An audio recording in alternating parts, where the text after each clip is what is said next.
Evening, everybody. Welcome to today's session. This session promises to be a very insightful session. Please confirm that you can hear me in the chat box. Please kindly confirm that you can hear me in the chat box so we can continue.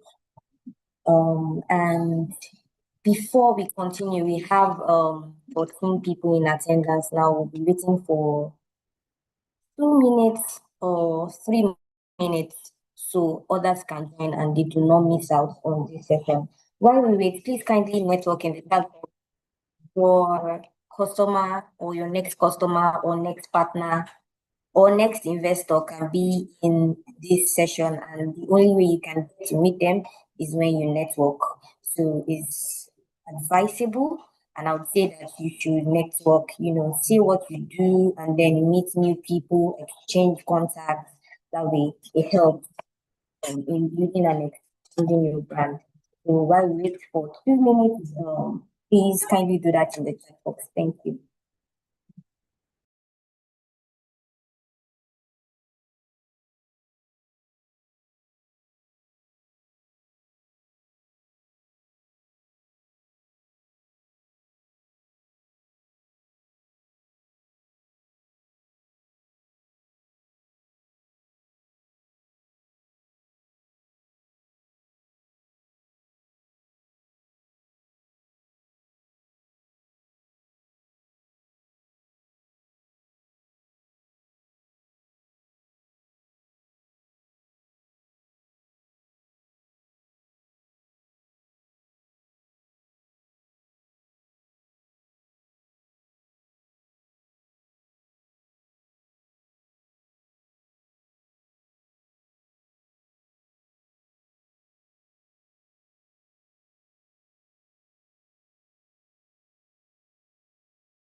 Good afternoon once again, everybody. Please kindly confirm that you can hear me in the chat box so I know we are together. So if you can hear me in the chat box, please indicate that you can hear me. Okay. So good afternoon, everybody. Once again, my name is Boluwatife Ogiyomi, and I work with Lagos State Employment Trust Fund as a business support officer. And today we are having our financial advisory where we'll be talking on the topic building financial resilience. Sorry. So the poll is going to pop up on your screen again. So I will relaunch the poll and it will pop up on your screen. I'm answering your question, Miss Mercy.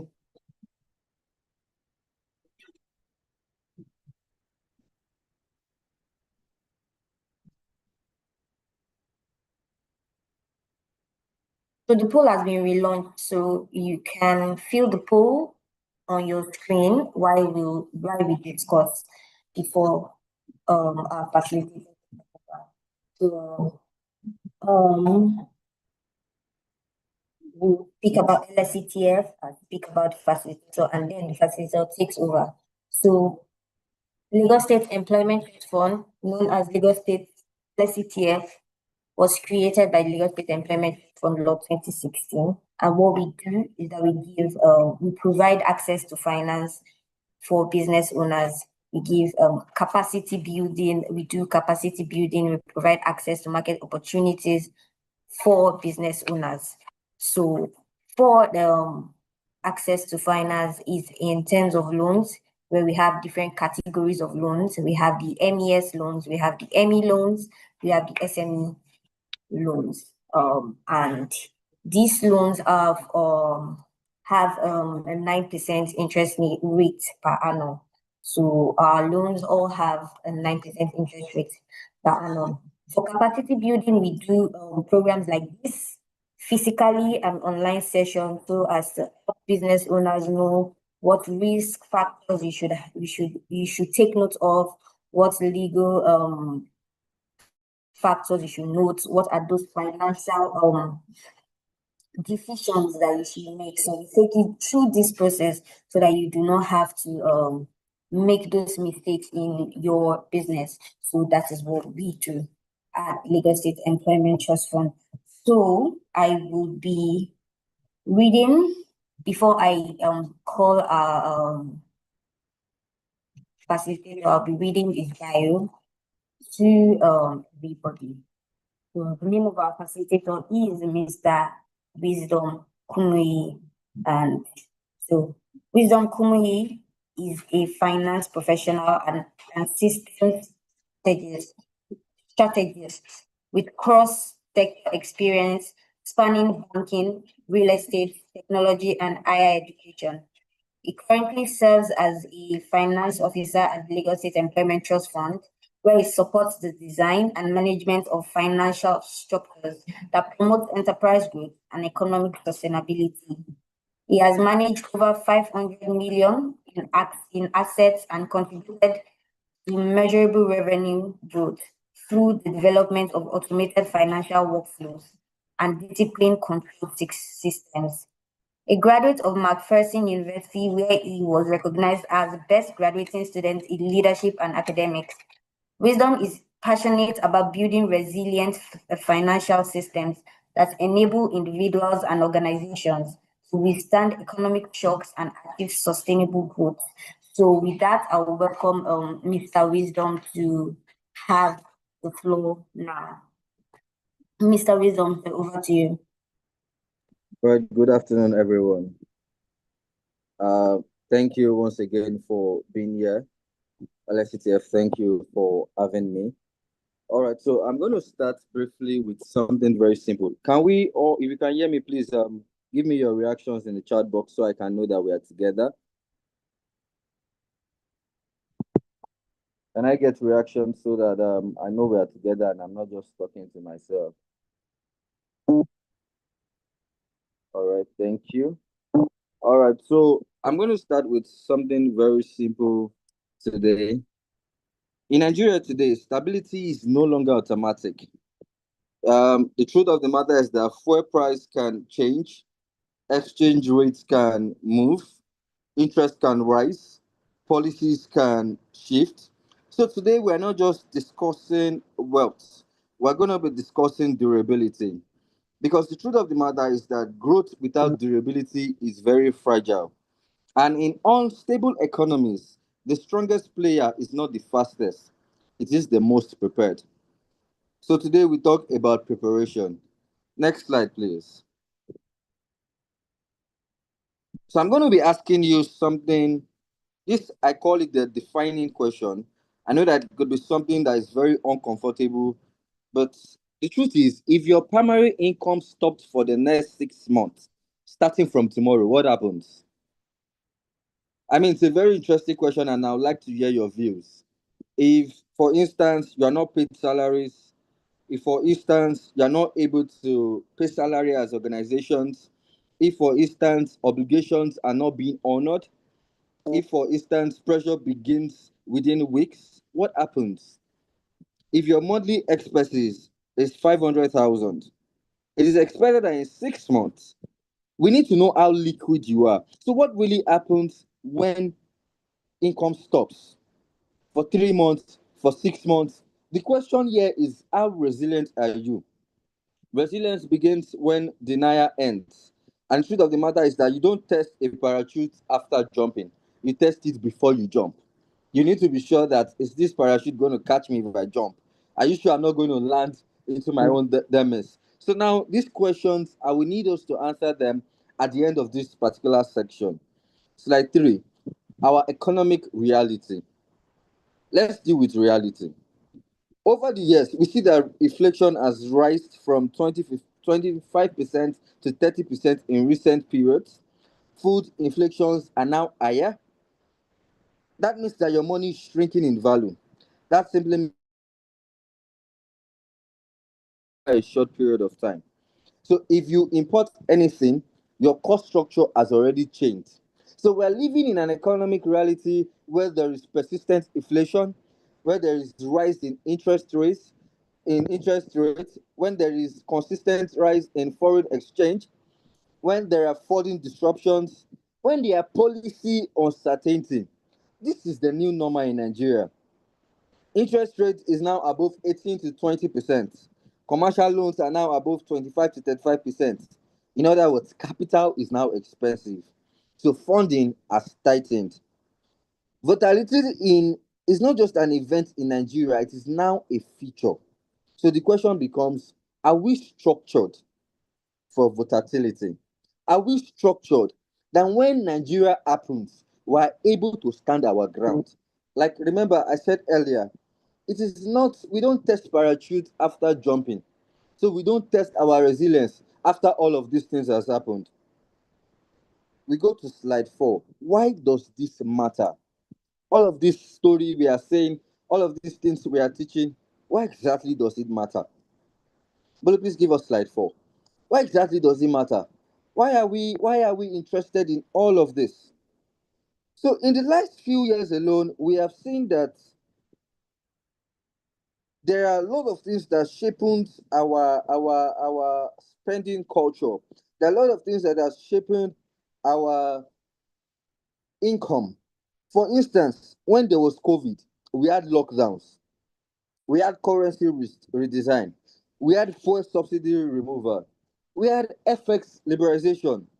So if your stability depends on good news, I hate to be the bearer of bad news, but I mean, that just shows that you're not stable. Are we together? Please, if we're together, let me just see your reactions on the chat box to ensure that I'm not too fast, to ensure that you're following me. So this just tells us that mature systems prepare before disruption. Economic shocks are no longer rare. They're now recurring. They're now structural. They're now unpredictable. Thank you, Abosede. Thank you. We are now living in a system whereby there is increase in frequency. So resilience is very, very essential. The next slide, please. What is financial resilience? I mean, enough of the stories. Thank you, Elizabeth. Enough of the stories. What exactly is financial resilience? Now, resilience means that when revenue drops, you don't collapse. Resilience means that when there's an increase in cost, we are able to adjust as an individual, as a business owner, as corporate organizations, as government, because you see, all of these factors affect everybody. It affects the SMEs, it affects the MEs, it affects the graduates, it affects the unemployed. As far as we do have a source of income, it affects all of us. So when crisis hits, resilience means that you reorganize, you don't panic. It is structured preparedness. It is not just optimism. It is not vibes. It is not motivation. Resilience has to do with structure because pressure does not destroy structure. Over time, pressure only reveals structure. Pressure only let us know how structured we are, how structured prepared we are. It only reveals how stronger we can be after disruption. Next slide, please. Who needs financial resilience? While I was preparing these slides, it occurred to me that a lot of people might think we do not need financial resilience. Next slide. Next slide. A lot of people might feel we do not need financial resilience. A lot of people might feel like, okay, financial resilience does not occur to me. But again, financial resilience has to do with everybody. So, who needs financial resilience? The graduate needs financial resilience. The young professionals need financial resilience. SMEs and entrepreneurs need financial resilience. Corporate institutions need financial resilience. Government agencies need financial resilience. Non-profit organizations and NGOs need financial resilience. Individuals like myself, like yourself, we need financial resilience. Household need financial resilience. So why does graduate need financial resilience? They need financial resilience because youth and unemployability remains very high. And you see, the truth of the matter is that one salary is exposure. One salary alone does not do it again. SMEs need it because many fail within 5 years due to cash flow issues. After 5 years, we see a lot of SMEs, they just go down the drain. And this is because many of them do not have the capital again to continue. Government needs financial resilience because government is heavily dependent on oil history. So financial resilience does not respect title. It only responds to discipline. Again, financial resilience does not respect whether you're the government, whether you're a business owner, whether you're a CEO, whether you're a graduate or undergraduate, whether you are an entrepreneur. Financial resilience does not respect title. It only responds to discipline. Very quickly, I'm going to be taking you through 5 foundations. Next slide. 5 foundations. It is important for me to let you know that resilience is like a building, or in fact, it is a building. Resilience is architecture. That's how I kept it. And there are 5 layers to that building. We do know that buildings cannot hold without pillars. So these are the pillars, these are the foundations that build resilience. Number one is liquidity. In liquidity answers just one question, and that question is how long can you survive without fresh income? I'm going to dwell on it, but let me just list those pillars so we can go to the next slide. Then number two is income stability. How stable are you? Are you able to diversify, or do you have just one source of income? Number three is cost control. Cost control is talking about flexibility. When there's an hike in the cost of materials you use for your businesses, how do you survive? How do you grow? Number four is scenario planning. Yeah, we're going to be talking about the risk awareness. There are a lot of risks involved in businesses, even in government. So, how risk aware are we? Number five, which is the last one but not the least, responsible debt. Next slide, please. Remove one pillar from this, and you see the whole structure weakens. Strengthen all, structure stabilizes. Meaning we cannot do without liquidity. We cannot do without income stability. We cannot do without cost control. We cannot do without scenario planning. If you say, let me remove liquidity and let me dwell, please stay on this slide. If you say, let me remove liquidity and let me dwell on income stability, the whole structure is going to fall. So, liquidity discipline. Like I said earlier, liquidity answers one question, and that question is how long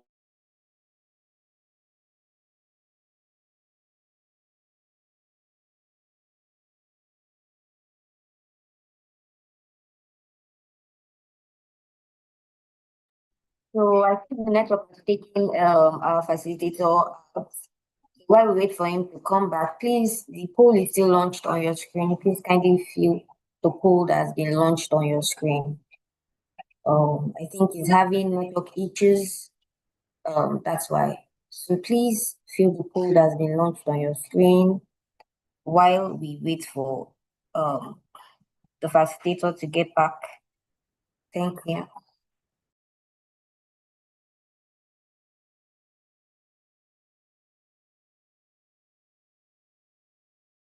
About that, can you hear me? Are we still together? Please, if you can hear me, let me see your reaction. So we can hear you now. We can hear All you right. now. All right, thank you so much. Sorry, I had network issues. All right, so like I was saying initially, I said that cash buys time, and in other words, as we are buying time, we are also able to because as soon as we buy time, time now buys option. Time give us the opportunity to have more options, and because we now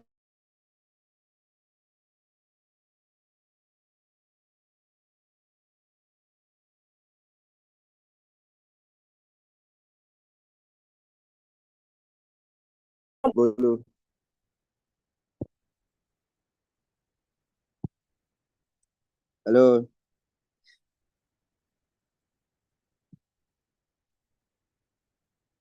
Hear Hello, you. are we still together? Yes, we can hear you now.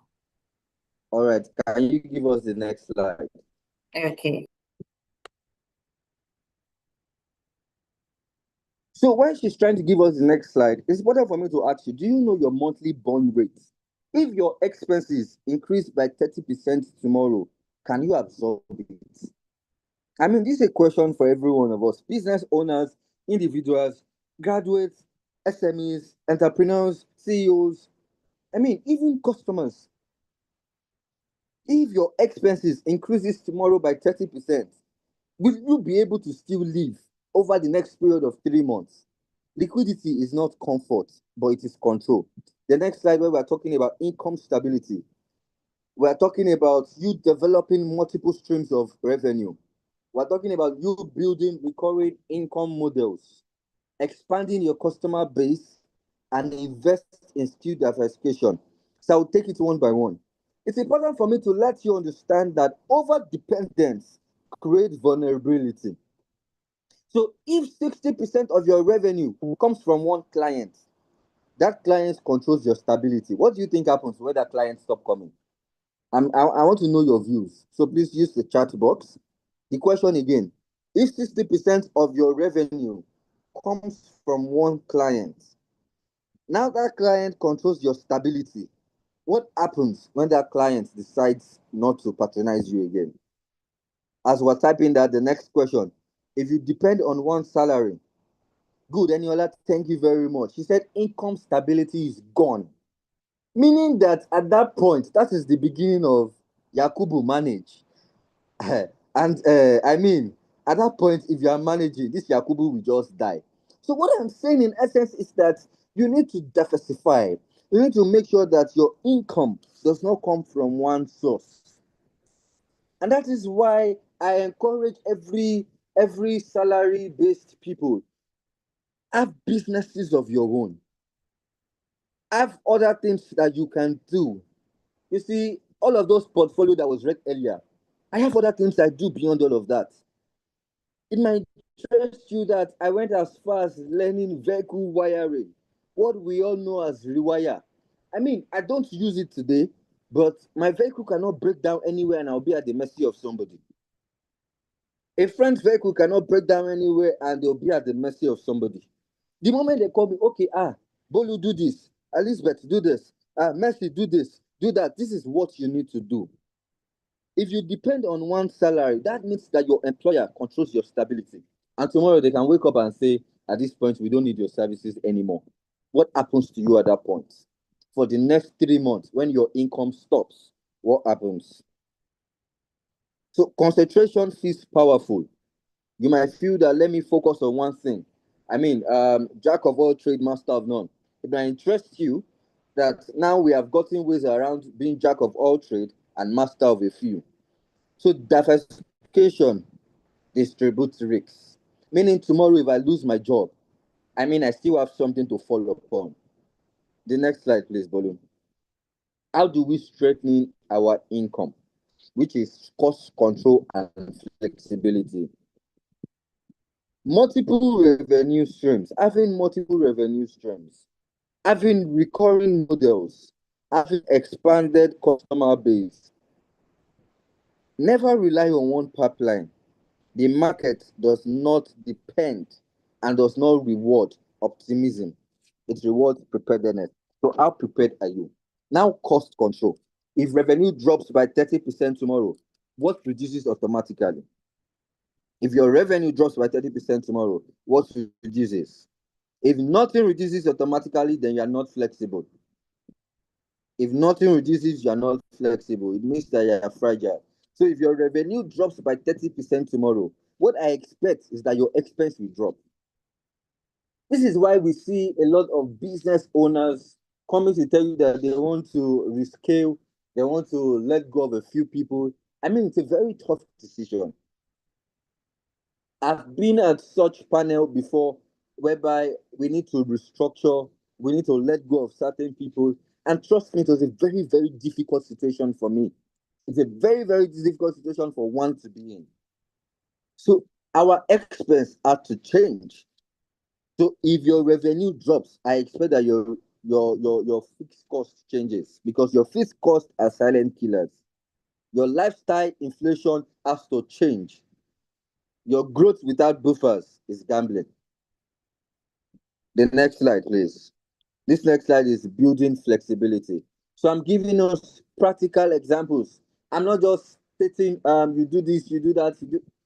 I'm giving you practical examples as how we can grow. Next slide, scenario planning and risk awareness. Revenue decline, inflation spikes, exchange rate charges, regulatory shifts, funding delays. Use best, base, and worst case scenario in planning. It is important for me to let you understand that hope is not a strategy. Are we together? Hope is not a strategy. I'm hoping that dollar will not fall. My darling, dollar will fall, dollar will rise. How prepared are you when this happens? If dollar moves again, what happens to you? Business owners, private institutions, non-government institutions, government institutions. If dollar moves again, what happens to you? If inflation spikes again, what happens to your salary cost? If regulation changes, if government wakes up tomorrow and decide that there's a new regulation, we need to bring in a new regulatory body in order to curb some excesses, it's going to affect a lot of people. It's going to affect a lot of people. So your strategy has to change. When you are prepared, it reduces panic. All I'm doing today is to make sure that you are prepared for the next coming days. I mean, look at what happened during COVID. It's just that Nigerians were one of the very resilient people in the world. And that's why we were able to survive. Now imagine that we're not resilient. Now there are other coming days. There will be other pandemics. There will be other natural disasters. I'm not praying for evil. I'm not trying to be a bearer of bad news. But I'm saying that we don't just hope that these things does not happen. We prepare that in case they happen, what happens next to our businesses? So if you have never planned for worst case scenario, you are just a gambler. Preparation, once again, reduces panic. The next slide. I'm going to give you three scenario model that I've tried over time, and they have worked over time. They have been okay. Sorry, go back to the next slide. They have been profitable. They have shown me over time that they are systems. So these three scenario model, I broke them into your best case. Your best case is where you grow. Your base case is your stability. And your worst case is your survival. Responsible systems plan for all of these three. Serious leaders, serious business owners, serious people in management, they budget for discomfort. We call it in my place the rainy days. We budget for the rainy days. When the rain will fall, are we going to have umbrella to cover us? Are operations going to continue? Are businesses under us going to suffer, or are they going to continue? So as business owners, as individuals, you need to plan for your best case. You need to plan for your base case, and you need to plan for your worst case. The next slide, responsible debt. I once met a business owner who thinks that debt is a very good thing. He once thinks that debt happens to be a great thing. That in fact businesses that are not in debt are not growing. Well, and I told him that time that debt can be categorized into different things. We have good debt, we have bad debt, and you see, we have responsible debt. Debt can accelerate your growth, or debt can kill you. In other words, debt, good debt, responsible debt can accelerate your growth, but misaligned debt increases your risk of folding up. Let's take, for instance, taking 30% interest loans for consumption, just for consumption, for what you are going to eat, not for investment, but for consumption. I hate to be a bearer of bad news, but you have just kept pressure on yourself, you have just kept pressure on your business, and in no time, that business is going to fold up. So taking 30% interest should be for funding long-term projects with short-term loans. I take 30% because I want to fund my Adire business. I take 30% because I want to fund my shoemaking business. I take 30% because I want to fund my food business. As a government, I take 30% because I want to invest in people. As individual, I take 30% because I want to learn more skills. I want to further my education. You see, this debt will only lead to our growth. But if I take 30% because I am hungry, what do I eat tomorrow? What do I eat next tomorrow? What do I do this just for eating? What clothes do I wear? Oh, I've been invited for a function. I need to wear the best of clothes. I need to use the best of gadgets. I need to drive the best of cars. Business owners, you're just going to fold up your business. Leverage magnifies discipline and exposes indiscipline. Debt, in its real sense, is not dangerous, but misalignment of debt is dangerous. Next slide. Now, this slide, I call it the application section. All of these stories we have heard, how do I apply them as graduates and as young professionals? The first thing you need to do to build financial resilience is to make sure that you build what I call emergency savings.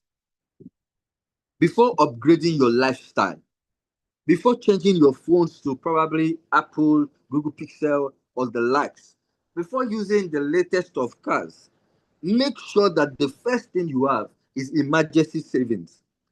Emergency savings, that what happens after school? Emergency savings, that how do I upskill rather than downskill?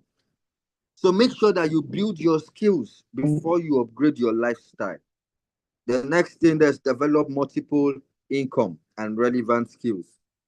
Build your skill before upgrading your image. Again, build your skill before upgrading your image. Track your income and expenses. I remember when I was in school, I built an Excel tracker. Now, that Excel tracker, every money I get from family, from loved ones, they come into my income, and I make sure that I save 10% of that income every time it comes in. Whether it comes in 2 weeks, whether it comes in monthly, I make sure I save 10% of it.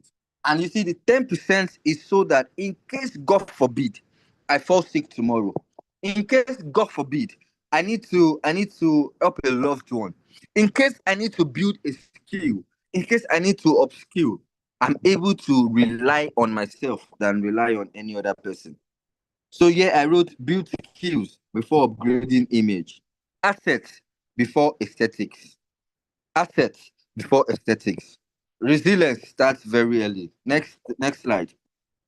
For SMEs, how does this pertain to me? Build a 3 to 6 month operating revenue. Build a three and maintain a 3 to 6 month operating revenue. Then the next 3 to 6 months, I am liquid. In the next 3 to 6 months, I have, no matter if there's no income, my business can scale through. And there's one mistake that SMEs and entrepreneurs always make. That's making business accounts same as personal accounts. Again, you will just eat your money. And in order to avoid doing this, we need to separate our personal finances from our business finances and account for both. So I do something. I do something. What I do is very simple. So what I do is, are we still hear me? Are we together?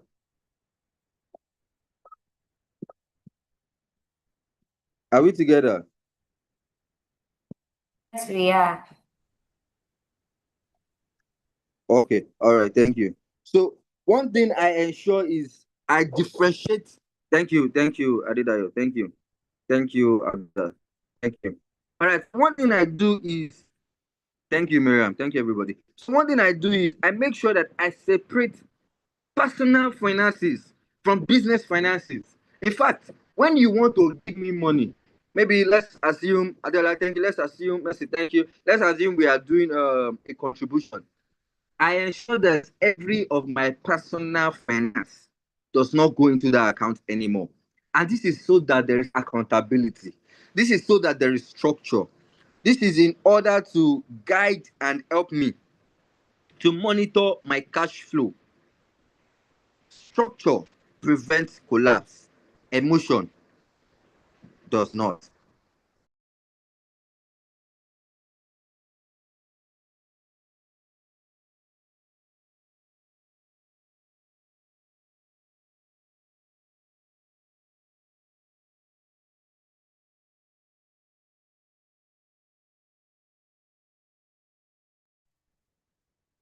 Excuse me, sir. We cannot hear you anymore.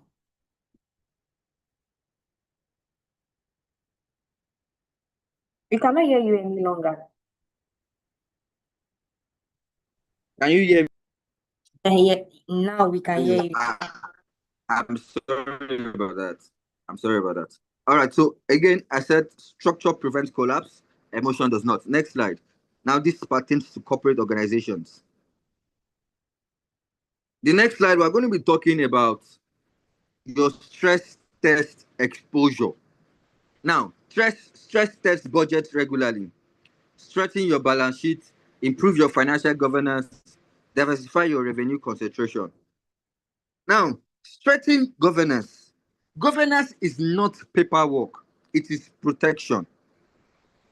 When you are able to put in place that we're not going to spend anything that is above our budget, we're not going to spend anything that is above our approved bucket list, this does not make you rigid, but this makes you financially disciplined. I mean, for instance, know that it could be unseen, unbudgeted costs that could come in along the way.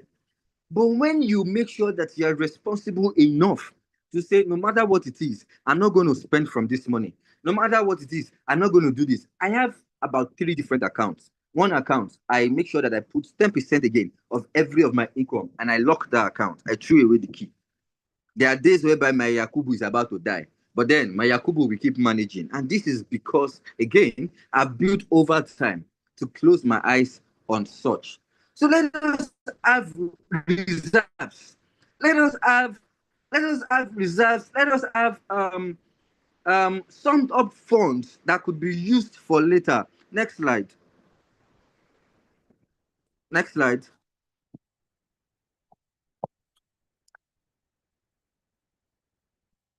Are we still together? Bolu, can you hear me?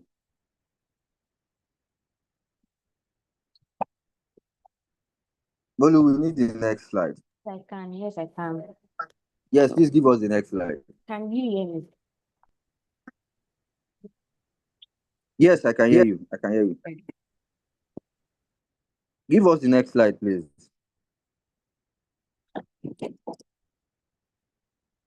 All right, now for government and policy leaders, it's important that we diversify national revenue sources, we build fiscal buffers, and we strengthen debt sustainability. More so, we also improve financial transparency. You see, macro resilience protect micro players. When there's resilience from the top level, and we are also resilient on micro level. We're able to protect micro players in the long run. Next slide, please.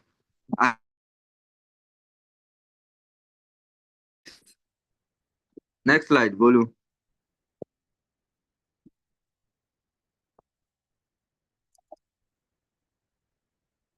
All right, so interactive. This is now an interactive section, and I need our opinions. If your revenue drops 40% next quarter, what are your first three actions? If your revenue drops 40% in the next quarter, what do you do? What happens if your revenue drops? Please give me your responses in the comment section. Give me your responses in the comment section.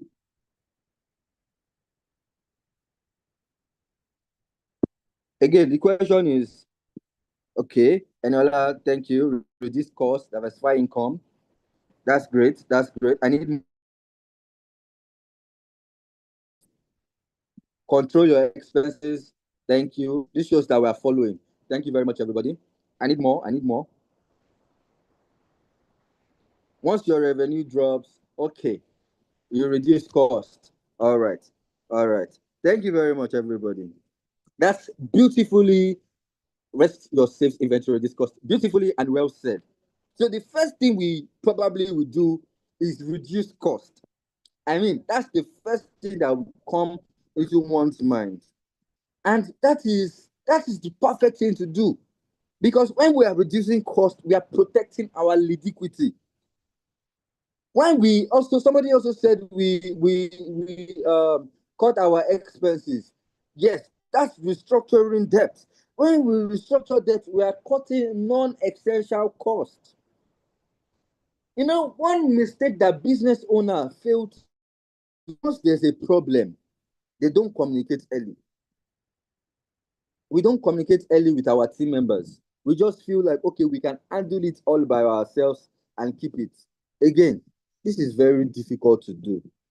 This is very, very difficult to do because I mean, imagine that a business is at the verge of closing up, and then as the business owner, I call a few of my team members. Let's assume you all are my team members, and I call you and I say, "Oh, team, this is the issue we are having. We're no longer liquid. What do we do?" I'm very sure many of you would have access to wealth. Many of you will talk about, oh, LSETF are giving loans. Let's talk to them. Oh, this and this are giving loans. Let's talk to them. But imagine I just close up. I mean, that would be the end of the business. So delay is very expensive. Next slide, please. Delay is very, very expensive. Now I'm going to give you a 30 to 60 plan. Again, I said this is very practical. Once again, I'm thanking LSETF for this platform because you see, a section like this are paid master classes. I was discussing earlier with the organizer that I had a section like this last year, and you know it was a paid master class. You are getting knowledge. You are getting what should have been paid for. So I want us to take attention to this 60, 90 days action plan, as that is what will make sure that everything we have taught so far sticks. Days. I expect that you know your numbers by now. In your first 30 days, I expect that you know your revenue. In your first 30 days, I expect that you are able to account for your expense. You cannot see what you refuse to measure. So it is important that in your first 30 days, you know your numbers. So from now on, take this, build a 90 days plan. Build a 90 days plan. Number one, in your 30 days, build a plan of I want to know my numbers. 30 days is 1 month. I want to know my numbers. I want to know my revenue. I want to know my income from April 1st, from March 1st to March 31st. I want to see how much income comes in, and I want to account for them. Now, in the next 60 days, 2 months, in the next 60 days, adjust your weak areas. Because number one, in your first 30 days, you have been able to know your numbers and you have been able to measure them. In your next 60 days, adjust your weak areas. It beats emotion. Structure beats emotion. So make sure that there's a structure. Make sure that you have structure in places. Businesses, organizations, individuals that don't have structure in the coming days will fail. And so that I don't fail, so that you don't fail, so that our businesses don't fail, is why structure is very important. So make sure you build structure. And in the next 90 days, you strengthen the structure you have built.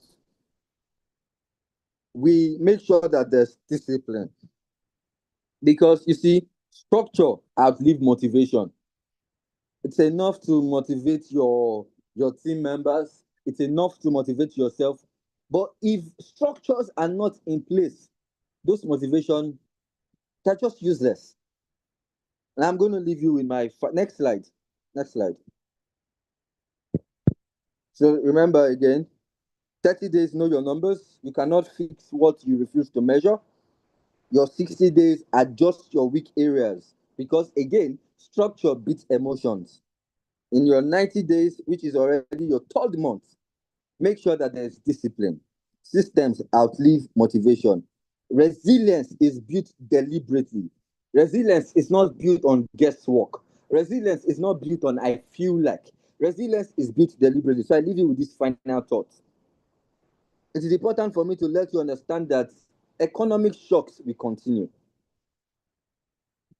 Next slide. Market will fluctuate. Currency will move. Cost will increase. But guess what? Resilience is not determined by your external pressure. It is determined by your internal discipline. What pressure will do to you is pressure will reveal your structure. Pressure will reveal how structured are you. And if pressure breaks you, that simply means that there's already weakness. So you need to go back to your 90 days action plan again. Now I'm going to close like this. You either build buffers or you build excuses. You either design stability or instability designs you. Resilience is not accidental. Resilience is intentional. I come again. You either build buffers or you build excuses. Choose this day which one you want to build. You either design stability or instability will help to design you. Resilience is not accidental. It is intentional. Thank you very much, everybody. So I'm going to be taking a few questions and answers. For Adventure, we do have questions. Thank you very much, Mr. Wisdom, for that very insightful session. So please, if you have any question, please put it in the question and answer box, or you raise your hand and then I would allow you speak. When we listen to sessions like this, it's very important to ask your questions on the spot, because it's whatever that you take in that you'll be able to put into actions when you are reading or you come across something that is similar or something that you've heard before. It's only when you hear it before that it makes more sense to you when you see it again. So you can ask your questions, you can drop them in the question and answer box, or you raise your hands and then I allow you to speak.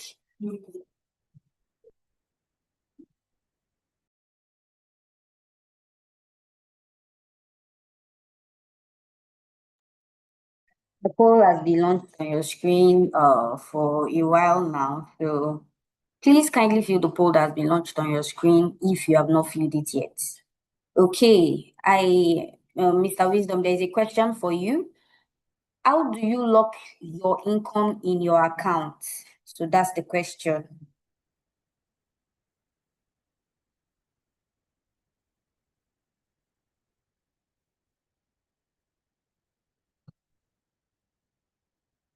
We cannot hear you. All right, can we hear me now? Yes. All right, so when you mean locking your message, this is for you. You might need to yourself so that, or you just chat so that we can communicate.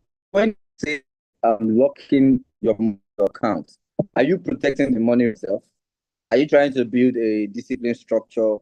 Or when you say protecting your money from external risk, are you talking about banking, financial system risks? However, assume, I would assume that I think you are talking more about from yourself being disciplined. So is that correct? Mercy, is that correct?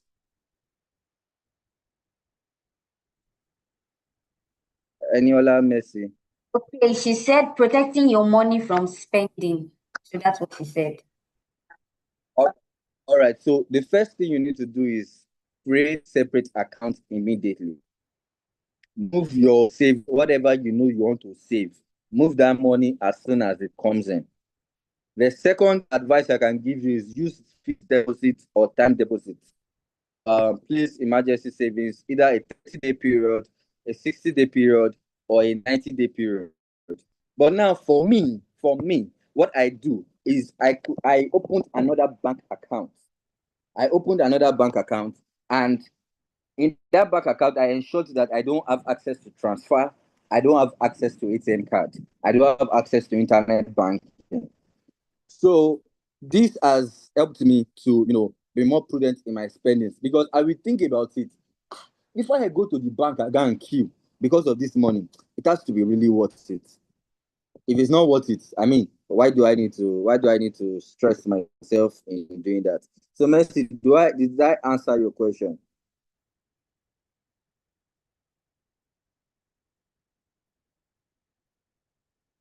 I can't see Mercy's response. So Bolu, please help me when she responds. I will. So, Miss Fatima, your hands were up, so I've allowed you to speak. So you can ask your question now. Yeah, Mercy has responded and she said thank you. Okay, thank you very much, Mercy. All right, so I can see another question on the chat box that how do I pay myself a salary when I'm receiving transactions through the same account? Like again, like I said to you again, it is important that you are able to separate the two. Adedayo, Alade, it's important that you're able to separate the two. Look, if you don't separate it, it's going to be very difficult. You're going to have distort cash flow visibility. You're going to even overpay yourself during good months. I mean, when things are very, very good, you just feel like, oh, things are going very well. Let me go and buy myself a bottle of Five Alive. I do it. Oh, I do it. That's what I'm saying. It. So I mean, you're just going to overpay yourself, or you're also going to underpay yourself. So when you open a separate account, it's non-negotiable. Business account is for business activity only. Personal account is your salary and your lifestyle. Don't mix both together. And in building structure, Alade, you are paying yourself. So decide what your structure, your salary structure is. Do you understand? Decide what your salary structure is. Don't because today I made 1 million, I'm going to pay myself 500,000. Don't do that. Decide, okay, every month I'm going to take 200,000, whether my business moves or not. I mean, so what I do is the money I get, I divide them into three. Now I divide them for personal use, I divide them for family use, I divide them for business use. Now let's assume I get salary of 500,000 for instance. 250 I put for personal savings. Yeah.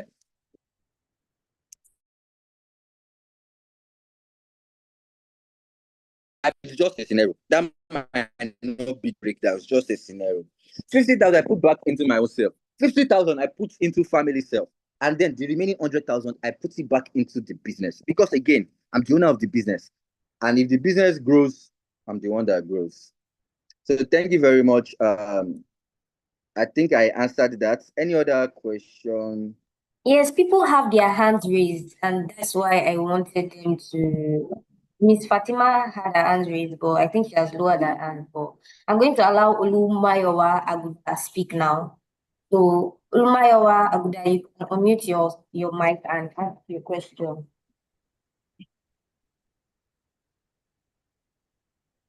Sorry, can you hear me? Yes, we can hear you. Can.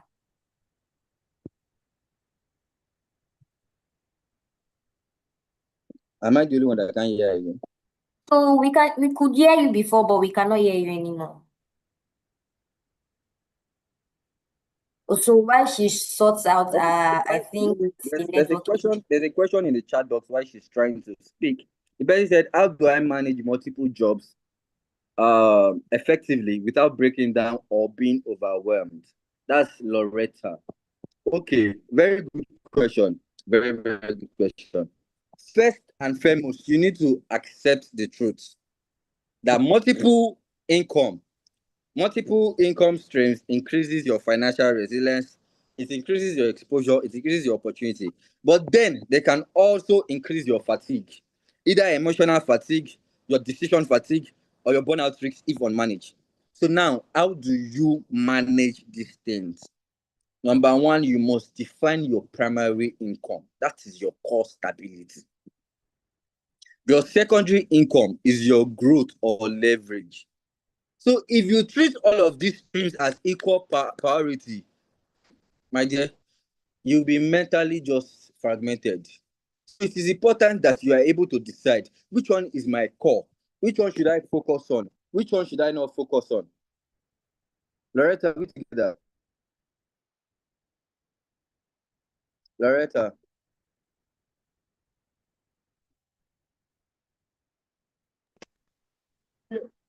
Okay, It's so not necessary while to do more. The goal is to build structure capacity. So thank you very much, Loretta. And okay, so another question. But over to you, please. so I think Mayowa is back. So you can unmute and ask your question. Miss Fatima, once she's done, I would allow you to speak to. So Olumayowa, are you there? Oh, sorry, can you hear me now? Yes, yes. Yes. Oh, all We are right. trying to hear you. Can you hear me now? Yes, we can. All Yes, right. I can hear Okay. you. Okay, sorry. Sorry, I'm at work and my workplace is quite noisy. So I was saying that as a business owner who has been in the business for 1 to 5 years now, I have this problem of costing, especially when I get to a new environment. And in my business, I don't use, secondhand stuff. I use quality. And these quality things, they cost me a lot of money. But when you are meeting clients, they'll say, oh, this person sells at this price lower. Why is yours like this? And even when you try to explain, they will not want to. Well, you want to make profits. And sometimes I have to reduce my price to the detriment of my profits.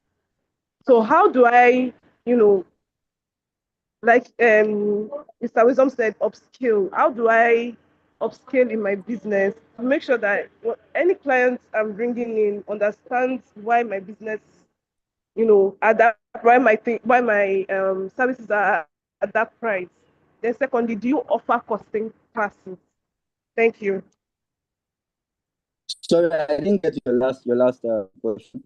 Do we offer I what? said, do you offer costing class, business costing classes? Okay, blue that. Blue that. But for the first question, it is very important for you to note that knowing your target audience is very important. Knowing your the people that are your target audience. For instance, there's somebody that was selling something and then he was giving me a particular price. And if I told him, I'm sorry, I'm not your client. Do you understand? I just said it straight up. I'm not your client. So for you, what you need to let them understand is you need to educate your customers. For instance, instead of telling them it's 15,000, you can let them know that this is 15,000 because we use so and so quality material. You can let them know that it is because we ensure durability and the service that you include. I don't know if you understand, Mayowa. So it is important that you let them know that you are not overpricing yourself because as a business owner, in order for you to make sales, you might want to underprice yourself. No, don't do that. Let them know the hard truth. Do you understand? Let them know the hard truth that what you are offering is simply quality. And there's something about networking. When you are able to sell something quality to somebody, trust me, that person does the gospel for you. That person brings in more customers for you. That person, okay, for instance, somebody made a clothes for me. I wore that clothes twice to two different occasions. And those two different occasions I wore that particular clothes to. I know the number of people that collected the number of my fashion designer. I mean, and I told them, this guy is expensive. But then they made a statement that it looks expensive. So the fact that they are able to see already that what I'm putting on is expensive, they know that, okay, for them to get such quality, they have to use that guy at that same rate. Do you understand? So instead of you saying, let me reduce my price, you can now go about saying, okay, you can do a free delivery or give them a bonus item. But Mayowa, please do not reduce your price. And secondly, you can do something. I know somebody that does this. He has three prices for. He has the basic, he has the standard, he has the premium. Now let's use again 10,000, 15,000, 25,000. You see, the truth of the matter is 15,000 feels more reasonable. But when you're able to let your customer know or your clients know that, oh, this is standard, but you can get something better than this. I believe I've answered that question. Hello. Yes, you have. Yes, you have. All right. Thank you very much.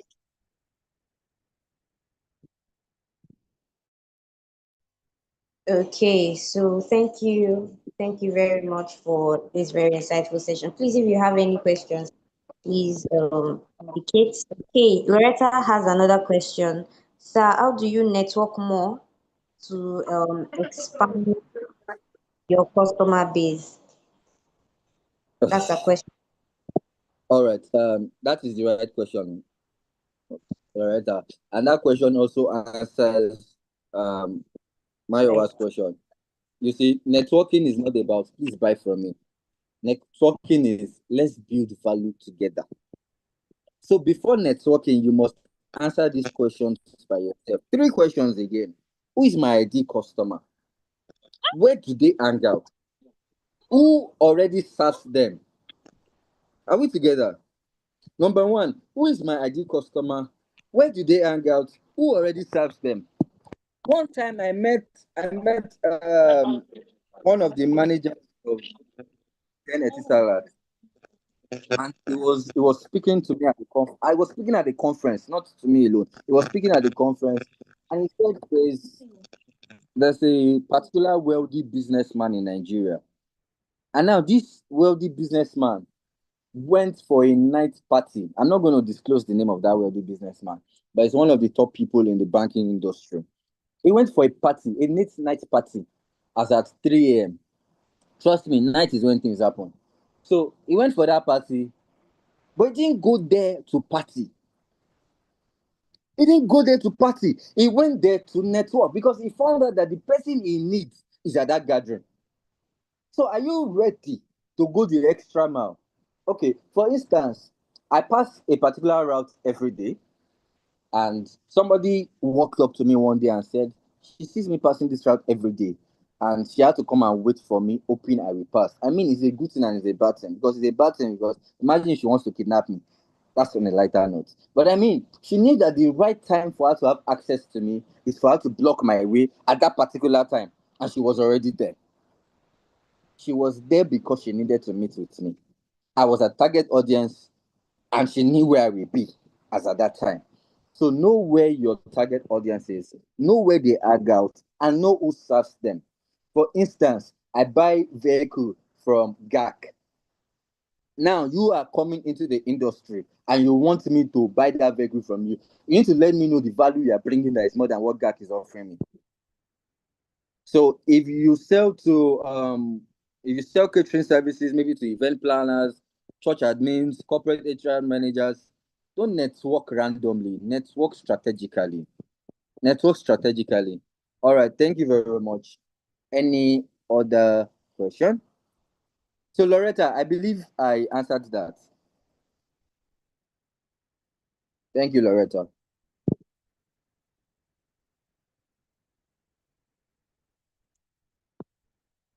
Okay, Lasisi Adewale. I don't know if this question is for me or if it's for Bolu. So, Okay, I can see your question, Latisi. Getting your loan is very difficult despite meeting your criteria. So, apart from those criteria that you're supposed to meet, you you should know that your credit score is very important when you are getting loans anyway.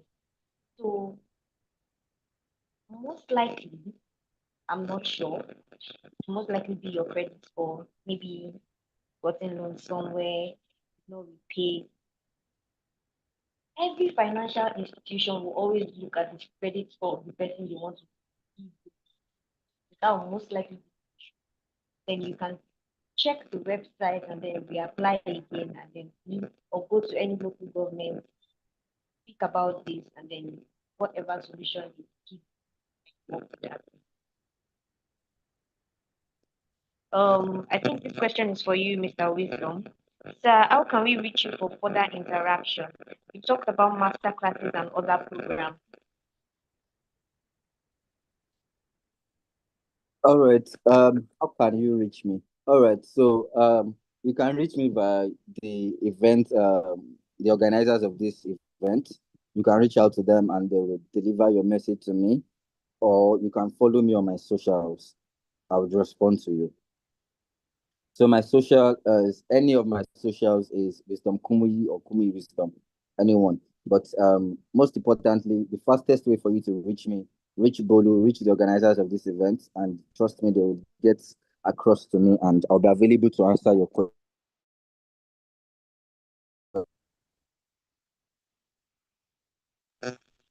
Okay, so this session has been very insightful and interesting so far, and very interactive too. So that everybody has gotten one or two or even a lot of this session today. So now you understand how to not only um, make more income, but also how you can manage it and, and when you lose finances, maybe your finance drops by 20%, 40, 50. There are things that you can do to manage the situation before it picks up again. So thank you, Mr. Wisdom, for this very insightful session. Thank you. Um, if in the absence of no question, Mr. Lafifi, go to the answer to your question. You can go to any local government area, any local government close to where you stay, and then go to the LSCTF office there, and then tender your this issue you have. Take it to them, and they will tell you the right thing that you should do. I think we have another question for you, Mr. Wisdom. What do you do when a job is more taxi than the other, or when your 9 to 5 job doesn't give you time for your side also? What do you do in that situation? Sorry again. Did you get the question? Come again. Repeat the question. So she said, what do you do when a job is more taxi than the other, or when your 9 to 5 job does not give you time for your side also? What do you do in that situation? Okay. Okay, so Loretta asked something similar the last time, and I said that you just need to prioritize. You need to what's I'm looking for the right word to give now. You need to know what pays you. What pays you? You need to understand what pays you. You need to manage your energy and prioritize. First, your 9 to 5 is your primary income. And you need to respect it. So excellence is what builds reputation and stability. You may need to restructure your time. That means that you may need to wake up earlier, Elizabeth. You might need to wake up earlier. You might need to work in focused 90-minute blocks. And you might need to use your weekends strategically instead of casually. So, and simplify your hustle. Not every side hustle needs daily attention. Can you automate? Can you delegate? Can you batch tax? I do something, and that's what I'm a very practical person, and I tell you what has worked for me. So it doesn't be like I'm just giving you stories. So what I do is when I wake up every day, if I'm not able to do it before I sleep, when I wake up every day, I prioritize my schedules. Okay, from between the hours of, if my interest you to know that I wake up every day by 4 a.m., I get to my office by 6:30 every day. Resumption time is 8. Resumption time is 8 or 9. But also look at the time I get to the office. I get to the office like 6:30, and this is so that I'm able to sit down, do other things that are outside the work, or do what pertains to the work, so that by the time it is already 2 p.m., 1 p.m., I already have time for other things. Do we understand, Elizabeth? So just reprioritize your time. Your time is 9 to 5. Wake up every day, probably 6. Get to your office probably 7 or 7:30. Sit down within that hour. Do whatever it is you need to do for your side hustles. I think you'll be fine. It works for me, so I believe it will work for you. I believe it will work for you. Thank you very much, Elizabeth.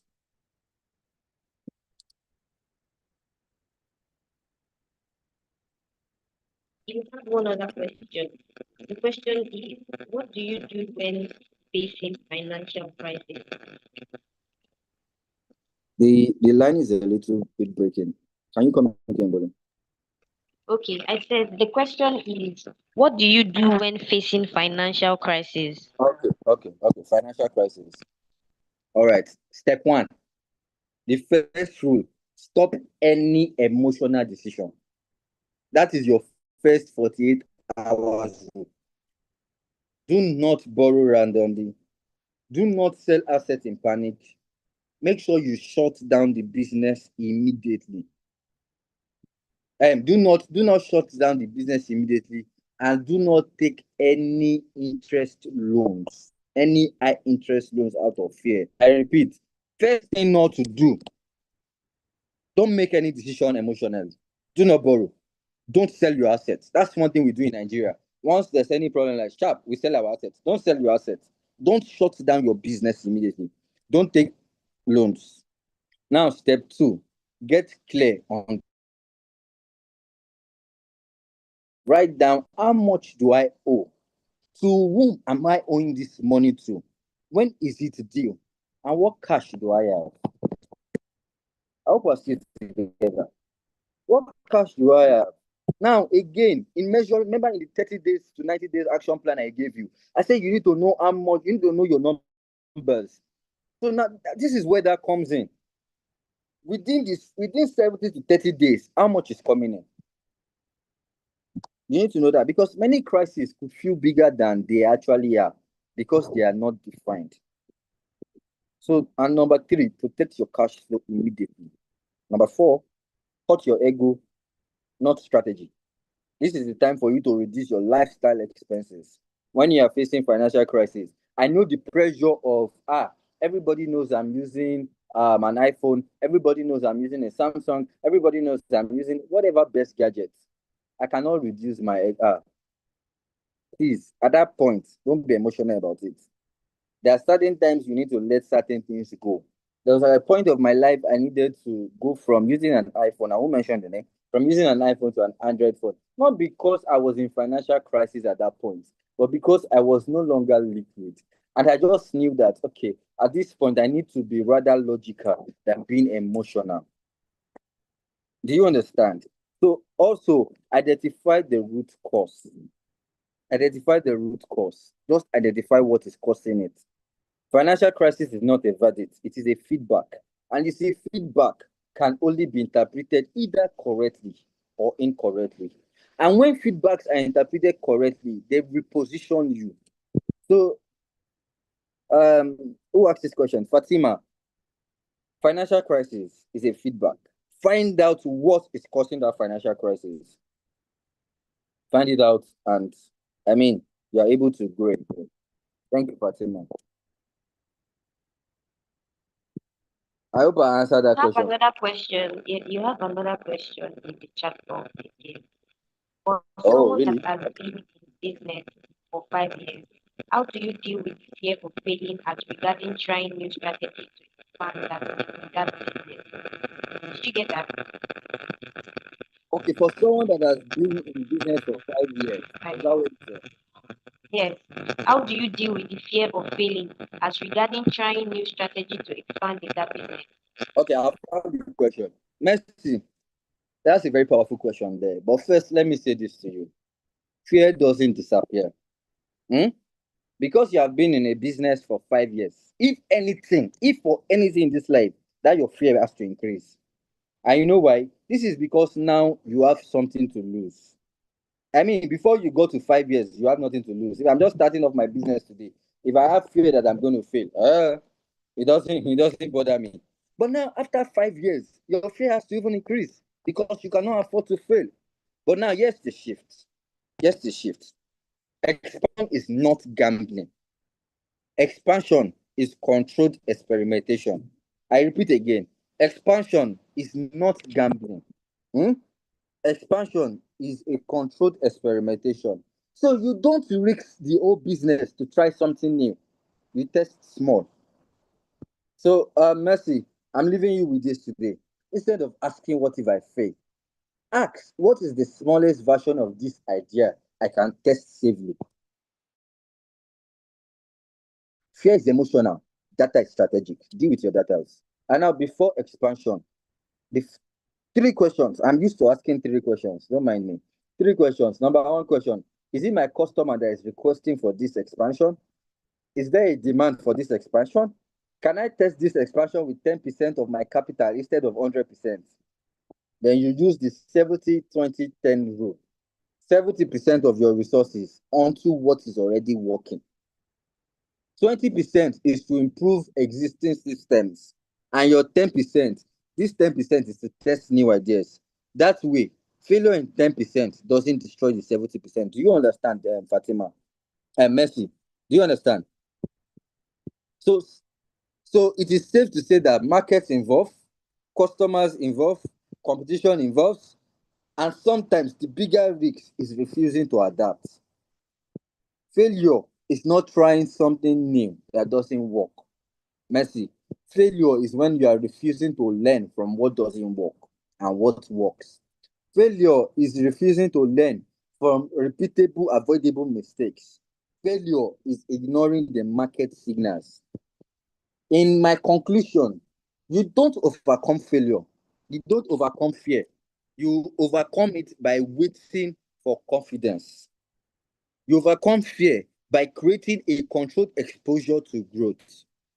Growth might be uncomfortable, but stagnation is very dangerous. You cannot remain at that level you are. You need to upskill, you need to reskill, and you need to upskill again. Thank you. Any other question? Okay, so now okay, we have no more questions. Okay. Please, I am at the pre-seed stage of my business. I need some money to pay a business consultant to review my BSc, business plan, vision and mission statement, and executive summary, and also how to build my MVP or prototype. But I am cash strapped. I applied to the All right, so that question is for Bolu, but however, let me say this again. Abosede is well noted.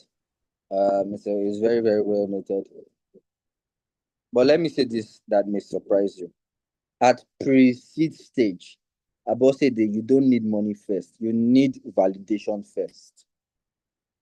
Did you get that? You said you are at pre-seed stage. So at prestige stage, you don't need money first, but you need validation first. You need investors and lend. See, let me tell you something. Investors and lenders don't fund ideas; they fund traction. For instance, if you want me to invest in you, I mean, I'm not going to invest in your ideas. I'm going to invest in at a pre-seed stage. I'm going to invest in your traction. I'm going to invest in okay your valuation. If I invest, what is going to be my return? So again, if you are cash strapped, even if they give you a loan, paying a consultant should not be your first move. Maybe this is why you have not gotten the loan, Abosede. Paying a consultant should not be your first move. Your first move should be, can strangers validate this idea without a perfect business plan? I mean, this is a platform whereby we can network. I don't know if in the course of this program, the organizers are going to give us an avenue where we can network, let everybody know what we are into. But however, that is what you need first. At pre-seed stage, focus on customer interviews, focus on market demand, focus on early sign-ups, and focus on pre-orders. There's something a friend wanted to launch, and I told her that you have never been in the market before. Why don't you do it on pre-order?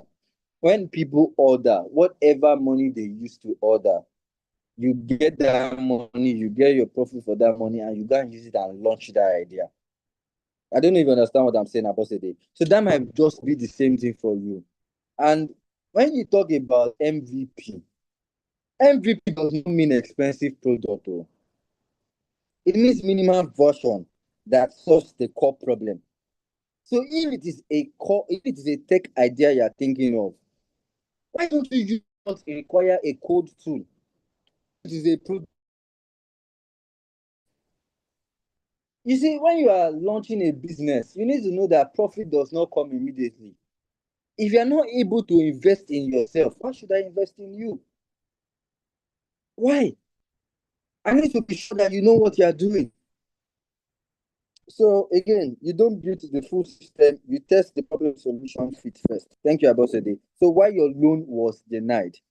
I do not know, but it's common that loans might be denied, maybe because of revenue history, or maybe because you don't have a proven cash flow, or maybe because you have a bad credit score. I could help you also find out why that is, but again, for the sake of this class, I'm letting you understand that what you need, debt is dangerous at this your stage. What you need is validation, revenue, then funding. In fact, when I know you have validation, when I know you have revenue, it is very easy for me to fund you. So thank you very much, Abosede.